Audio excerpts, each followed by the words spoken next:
You know, on the sort of dating apps, some of them, they sort of say, oh, also they're for finding friends as well. Mm-hmm. Does anyone use them for finding friends? No. Didn't think so. Shagging. Yeah, I thought that's so. what that is.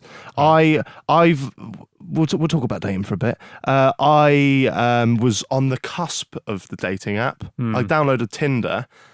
The best thing ever about being a YouTuber is you have a Facebook page, if you want. Yeah. You can like your own Facebook page, and on Tinder, you have mutual interests. So whenever I'd match a girl, it would say, both of you like Jack, mate. Brilliant. Then you're in.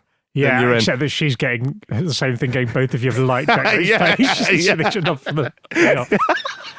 Yeah. That's very true. Right, friendship. Robbie, does it get easier, do you think, over time, as you get older, to make friends? I think, well, in some ways, yeah, I think so. I think you go through spurts of making friends, I think, depending on where you go. Because a lot of the time you'll make friends if you start a new job or something, or if when you're younger, if you're from school or university or stuff like that, if you do that. But when I moved to the village I live in about 4 years ago, and all the mums quickly made friends through school things and all that sort of thing. Yeah. And then the dads, you don't want to sort of get just dragged along to things because you're friends by and default. you can tell when you get brought along. I remember some guy actually mates with now, but when we got along, we got dragged along by our respective wives. I said, "Oh, we're going to go here to this part with the kids," and her husband's coming along, and I was like, "Oh, Jesus Christ, I don't want to meet." But he's probably thinking the exact same thing. Yeah. And he said, I might have brought my phone on to watch the Spurs game. This is going to be great. I will 100% watch the Spurs game. We got on there. But then there was we sort of formed a group of people that were still in our group. And weirdly, from the first couple of weeks, no one's really been added to the group, but we formed a group of like 5 people. What? Sorry, five is this? dads, What is this when you moved to your new village? Yeah. So the kids have all studied school. So there's 5 dads, and like included. There's a bloke called Harry who moved into the house I was previously living in. I lived in the house for 6 months when I moved to the village, and he moved in there, and I went back to get I left a lawnmower there once or something, so I went back to get it, and then we got talking, and then he joined the group. And then someone my mum found on a baby group that she went to, Steve the Fireman's in some of my videos. My mum found him. And there's a bloke called Train Friend who Harry met on the train. When you say group, apologies if I missed it. Yeah. Are you talking about a physical? Is this a WhatsApp group? It's a WhatsApp group, but we're also a social group who will go out of an evening. Right. Okay. And so what, you got 5 in there? There's 5 in there. Yeah. All from the village. Yeah. Has anyone ever got the boot? Nah, some bloke came on for some drinks. We just didn't invite him to the group. No one's been gone in or out of the group. Is it quite a prestigious group then? I don't know. I think early on there was a real sense of desperation. Like anyone could have come along. You could have brought along like Ian Huntley or something, and we've gone, well, let's give him a chance. Whereas now, yeah, See how he does. If he gets his round in, we'll consider. But now it's sort of settled in. I mean, we'd be open to new members. If I wanted to be in that group, you'd get in, yeah. Would I? Yeah. Based on what? Well, you'd have to live in the village. I mean, you wouldn't really want to otherwise. See, so now I wouldn't get in the group then, because that's very specific. Yeah, but you probably wouldn't want to be in a group for people who live in the village anyway. That's very true. You're not missing out on loads, if I'm honest. Do you remember? I've just remembered this. We were in a pub once with Sean Burke. Yep. And you went, I know that bloke from my village, and you called him, and we just watched him. Yeah, he's in the group. That's Harry. Oh, yeah. What a twat he is! Yeah, so it was like on Peep Show. It happens, doesn't it? We were sat around.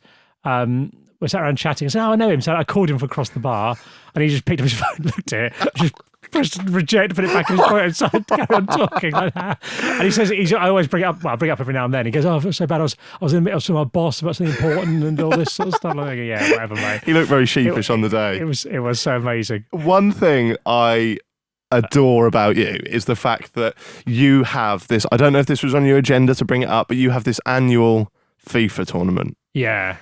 It's incredible. It's incredible. Yeah. We've got mutual friends such as Will Brazier. He's taken the idea. He's run with it. Yep. He does it now. He's got a slightly different route, but he's built on it as well. He's made it his own. Yeah. He's made it his own. And I'd love for you to, again, apologies listeners, I know Robbie's been on a few times. We can't remember what stories you've said and what you haven't said. I don't think we've discussed this. No, it's incredible. Please talk us through this. What do you do? So it's built up over the years. When I was a kid, there was a game called Kickoff 2, and then there was a follow-up to that called Goal on the Amiga, and we once had a Goal World Cup where we set a date one day in the summer and the school holidays, and everyone had trained for this thing, and we had a tournament of people in the neighbourhood, and it was genuinely one of the best days of my life. Yeah. Because everyone all had these matches we played for Asian people. There were different streets that had like different rivalries and stuff like that. Where's this? Like on the Isle of Sheppey where I grew up, not like gang rivalries, like FIFA. No, it sounds amazing. It was amazing, yeah. Some kid was grounded and couldn't leave, so climbed over the roof of his like semi-detached house, like a proper 2-story house, went out the window, and all that to get to the tournament. This seems like a Shane Meadows movie or something. Yeah, it was a bit like that. Yeah, it was good. So anyway, years later, I thought, that was really good. I'd quite like to do that again. So I invited literally anyone I knew who I thought might do it. I thought, well, maybe we can get to if we get most of like a 16-person team, that's 4 groups of 4, that'll take a day doing that. And we got 16 people, and it's gone on from there. If you're in it and you've not broken the rules in a year, you get a guaranteed place for next year. Oh, wow.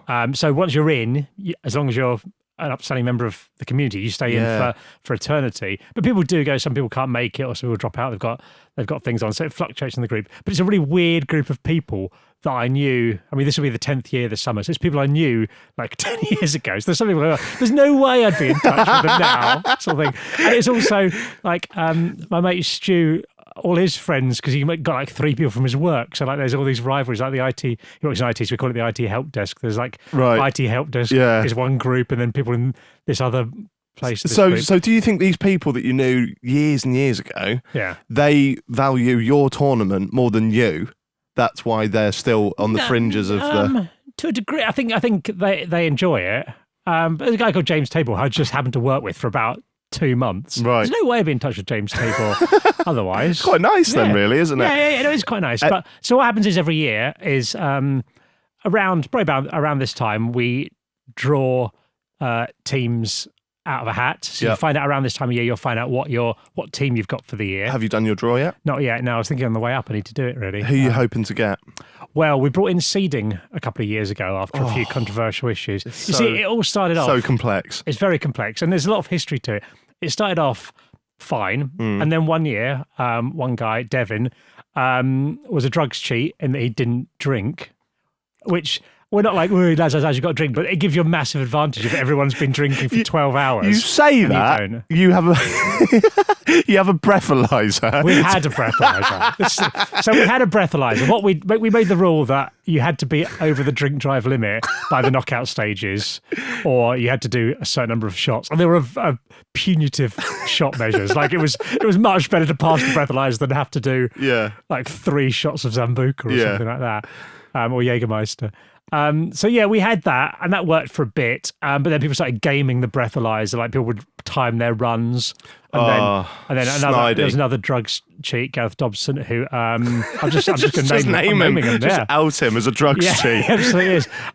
He took his foot off the gas. I think there might have been an issue with Ritalin as well. I think there was quite a lot going on on there. Like, anyway, he was a drugs cheat and didn't drink after a certain point. He was then punished in the next year by being given the non-drinking nation of Saudi Arabia to manage. So clever. There's creative punishments. Yeah, there's layers to this. Yeah, in fact, you couldn't be the national team, so you had a club team from Saudi Arabia, where everyone else was at Brazil. So anyway, so now we've and also there was a year where it went a bit bad, where everyone got a bit too drunk, and because then we brought in a trophy for the highest breathalyzer reading, and it got a bit messy. So we took away that trophy. Yeah.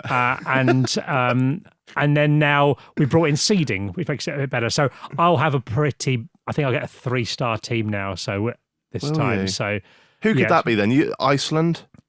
Nah, there might be a bit more. Finland? Maybe like, so our one last year was Canada, and he had a 3-star team, I think. Oh, right. He won the tournament as a 3-star team? But he does it like it's his job. He plays it all the time. He takes it more seriously. Does that piss you off a bit if someone takes it a bit too serious? No, not really. It makes it awesome when he loses, but then also because he now has all the advantages, he's almost come round to people sort of want him to win a bit because he wins with like such dreadful teams. So he beat me in the final last year. Is the venue always Robbie's gaff? Yeah. And you dress up, don't you? Yeah. So people tend to dress in they're in national dress for their thing, or a vaguely offensive version of their national. I don't mean offensive like in a horrific way. No one's blacking up or anything like that. There's nothing like that. What's the worst one? You haven't got a name who did it. You haven't got a name whether or not you're pro it or against it. What's the worst one you can think of? There's got to be some. Yeah, I'll tell you some bad ones. When Stu dressed up, well, actually, not bad. He dressed up as he was Brazil, and he dressed up like a sort of like bikini type thing that was absolutely disgusting. Yeah, sounds rank.